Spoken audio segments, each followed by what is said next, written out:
Eu estou prestes a terminar a minha tese de mestrado sobre a discriminação de género no mundo dos jogos de mesa em Portugal. Os jogos de mesa são os jogos que nós jogamos à volta de uma mesa. São jogos analógicos, por contraposição aos jogos digitais, e normalmente nós definimos 4 grandes categorias dentro dos jogos de mesa. Os jogos de tabuleiro, os jogos narrativos, como Dungeons & Dragons, os jogos de miniaturas, como o Warhammer 40k, e os jogos de cartas colecionáveis, como o Magic the Gathering.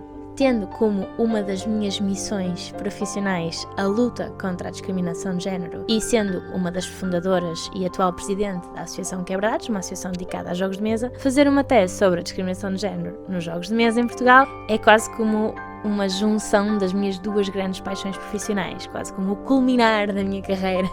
Então, como parte do meu estudo, eu criei um questionário que eu tentei que chegasse ao máximo de pessoas possíveis aqui em Portugal. Os critérios para participar era ter 18 anos ou mais e jogar jogos de mesa, mas especificamente já ter participado em pelo menos um espaço ou evento de jogos de mesa em Portugal. Para isso, criei imagens para divulgar o questionário com fãs das 4 grandes categorias de jogos de mesa, publiquei essas imagens nas redes sociais, tudo o que era grupos de Facebook, tudo o que era servidores de Discord, enviei mensagens privadas e e-mails a tudo o que era associações, lojas, entidades, grupos informais, tudo o que tivesse a ver com jogos de mesa, e ainda imprimi estas imagens como folhetos e andei a distribuir fisicamente em vários espaços e eventos de jogos que participei na segunda metade de 2024. Apesar de todos estes esforços, eu sei que não cheguei a toda a gente, mas tudo o que são estudos, esta coisa que é a ciência e principalmente as ciências sociais, nós sabemos que não conseguimos chegar a toda a gente e, portanto, apenas temos que saber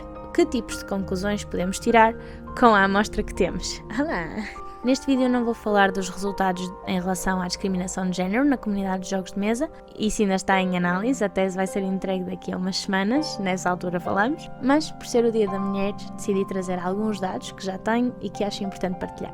Então, das 505 respostas que eu tive no meu questionário, 62,4% eram homens, 33,1% eram mulheres, 3,2% eram pessoas não binárias e 1,4% preferiram não responder em relação ao seu género. Acho que aqui é importante trazer a distinção de que o género é uma coisa e o sexo atribuído à nascença é outra. O sexo atribuído à nascença tem a ver com as características biológicas com que uma pessoa nasce. O género tem a ver com aquilo que uma pessoa se identifica. Por exemplo, uma pessoa pode ter nascido com as características biológicas que nós associamos às mulheres e, portanto, o seu sexo biológico é feminino, já o gatinho. Mas ao longo da vida, ter-se apercebido que não se identifica como mulher, mas sim como homem. Essa será uma pessoa que é um homem transgênero.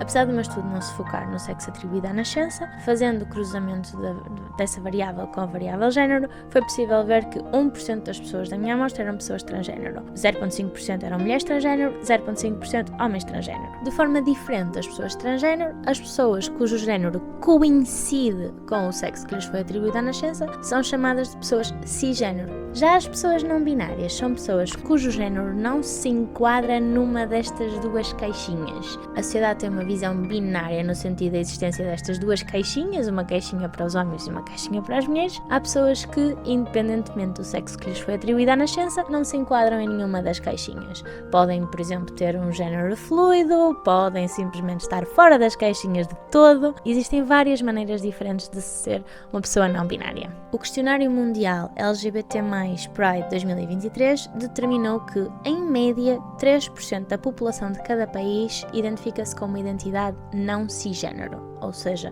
tanto pode ser não binário como transgênero. E, na minha amostra, 3,2% eram pessoas não binárias.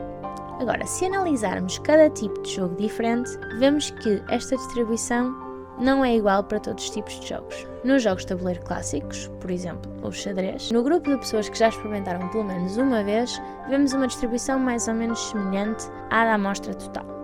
Mas experimentar uma vez não quer dizer que se seja fã desse tipo de jogos, não quer dizer que seja o tipo de jogo que uma pessoa mais jogue no seu dia-a-dia. Por isso é que, no questionário, também foi perguntado às pessoas qual era o tipo de jogo que mais jogavam.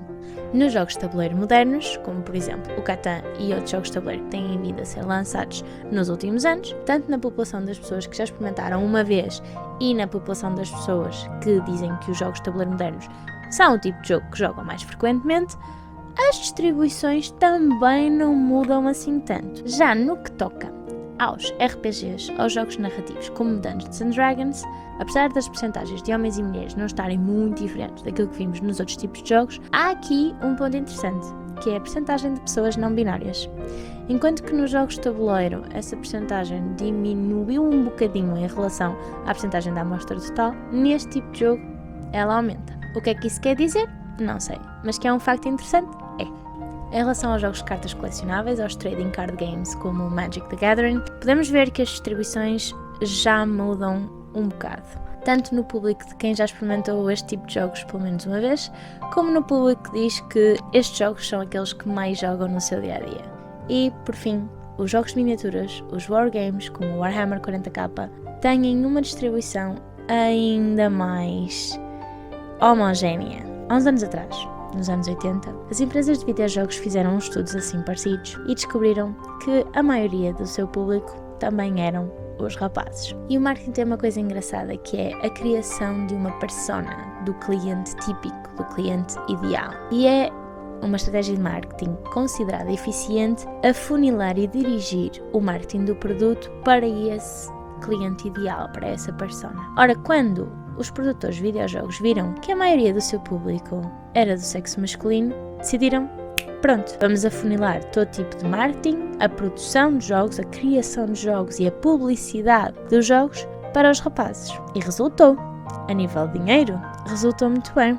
Os videojogos tornaram-se uma indústria multimilionária que mexe com muito dinheiro, mas também se tornaram um tipo de jogo onde existe muita discriminação de género. Não só discriminação contra as mulheres que jogam, mas também discriminação contra as mulheres que tentam entrar e entram e fazem carreira na indústria dos videojogos. Ora, nos jogos de mesa temos aqui a oportunidade para fazer exatamente o oposto. Para, em vez de criar discriminação, lutar para eliminá-la completamente. Lutar por uma comunidade mais inclusiva que acolhe todo tipo de pessoas. Lutar para um público mais diverso, porque com mais diversidade vem mais igualdade. É interessante pensar porque é que apenas 1/3 do público dos jogos de tabuleiro e dos jogos narrativos são mulheres. Porque é que apenas 15% do público dos jogos de cartas colecionáveis são mulheres.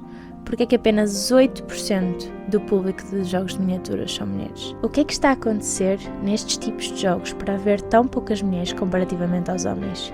Como é que podemos trazer mais mulheres para este passatempo, para estes jogos? Como é que podemos tornar a comunidade dos jogos de mesa uma comunidade mais diversa e mais inclusiva? Não é algo que tenha uma solução fácil, mas aceito sugestões nos comentários se tiveres. Feliz Dia da Mulher!